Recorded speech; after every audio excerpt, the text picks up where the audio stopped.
So guys, the Wuthering Waves 2.5 stream has just wrapped up, and I'm going to give my thoughts, my initial reaction, basically what I think about what we're going to get. Now, of course, I am a Wuthering Waves enjoyer if you are new to the channel, and if you're not new, then yes, I still love Wuthering Waves as well, obviously. So, after watching the stream, one thing came to my mind, and that this update is in fact the best god tier filler ever. Now, it's common knowledge now that Wuthering Waves has a big update every 2 updates. For example, 2.0, Rinasita, title update, everything. 2.1, smaller, but still a good filler. 2.2, big, peak, cinema. 2.3, filler, which was kind of not as good as 2.1, but it was anniversary, that whole thing. But then 2.4, big, god tier, peak cinema. And now 2.5, again, filler. Now, when I use the term filler, I really do not mean it in a derogatory way. Because filler just, in my opinion, means something that is branched off of the main story quest. Of course, the main story quest for us is the Septimont Hunting Grounds, but 2.5 does not focus on that at all. And the reason why I don't use filler as a derogatory term is because we're still getting good content, of course, which I'm going to talk about. So first off, we'll start with the resonators coming.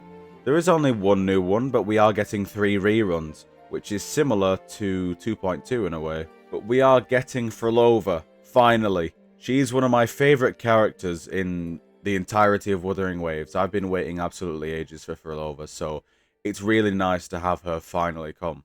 Her kit looks spectacular, I'm not even joking. The animations, the visuals, the way she plays, really, really good. Really really villain-like, which is what I was worrying about. If they were to sort of dumb her down or anything like that. But it looks like from what we've seen so far, is that she will not be changing one bit. Of course, we're also getting Rochia, Cantarella, and Brant being rerun. Of course, Rochia and Cantarella probably going to be FILLER's best teammates. Of course, why else would they be rerun? And Brant because Looper came out last patch, I guess. We have a few good events. We are getting a continuation to Dreaming Deep, but we are getting a lot of optimization, so hopefully it's not a nightmaring deep instead. We're getting a overflowing palette sort of focus minigame. I actually do love overflowing palette. I find it quite fun and quite challenging, so I do find it fun.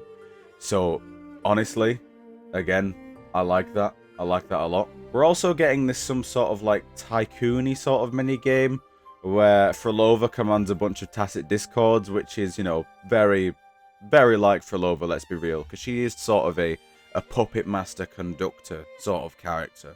So it's nice to know that even with a silly little event, they are still kind of keeping it close to what she actually is. And we are getting a brand new area, which is not Septimont Hunting Grounds. To be honest, I didn't think we were getting one this update.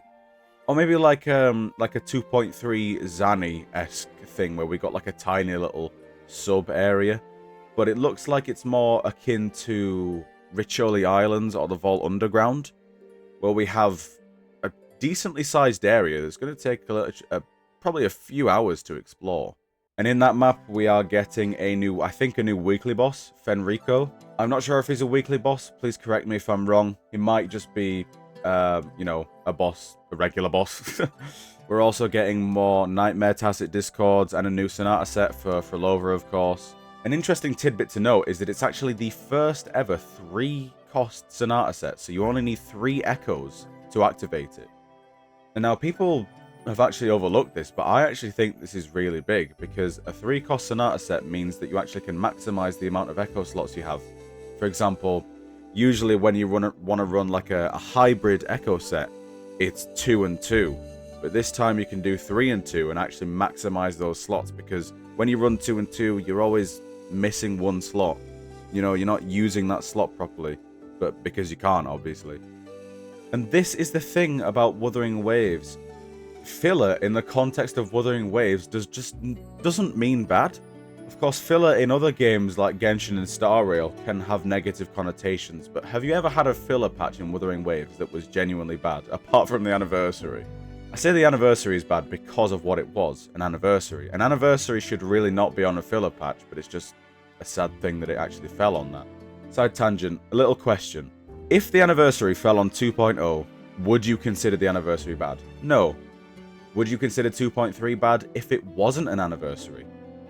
Maybe, but I guess you'll never know. But yes, back to the topic at hand. Wuthering Waves filler patches are just not bad at all. And it's not like the story quests are even, like, you know, negligible. Like, for example, the Starrail Banana quest, for example. That was negligible because, honestly, what the fuck was that? You know, that's so far flung from any MSQ that they could do. Meanwhile, this, for example, it actually follows on from 2.4 and ties up a few loose ends, and even from earlier on in the Renacita arc, because, of course, if we're fighting Fenrico, of course, Fenrico's been there since 2.0. The dude has been a thorn in our side for ages, really. And, of course, a quick refresher for those that don't know, Fenrico is working with Cristoforo. So, of course, the dude is basically a villain. The whole Order of the Deep is just technically a villainous cult. So you'd think with Fenrico gone, that whole storyline might come to a close. So it's not even like this story doesn't have any implications on the MSQ as a whole, because this is just tying up loose ends. But yeah, the update is looking good. New area, new character, a bunch of quality of life as well that I didn't mention. I don't feel like they're worth mentioning at this point because they add it every update. Of course, I'm happy for it. The team presets is good, actually. I might as well mention that. They're upping the preset count from 5 slots to 10 slots. So that's good, isn't it? We love that. The only thing I personally want is at least like live 2D cards or maybe 3D models, you know, in a team preset like the GUI. That would be really nice. But of course, you know, beggars can't be choosers, I suppose. I do put it in the feedback every time, but, you know, might be a thing in 3.0. I don't know. But yes, what do you guys think about this update? Are you looking forward to it? Are you not looking forward to it? How do you feel? Let me know in the comments down below, and I will see you all in the next video. Goodbye for now. And at the end of this video, I'm just going to put on the geographic preview. If you guys haven't seen it, it is on the Wuthering Waves YouTube channel, but it should be on now. It's just showing off the new map, which I'm glazing. So, yeah.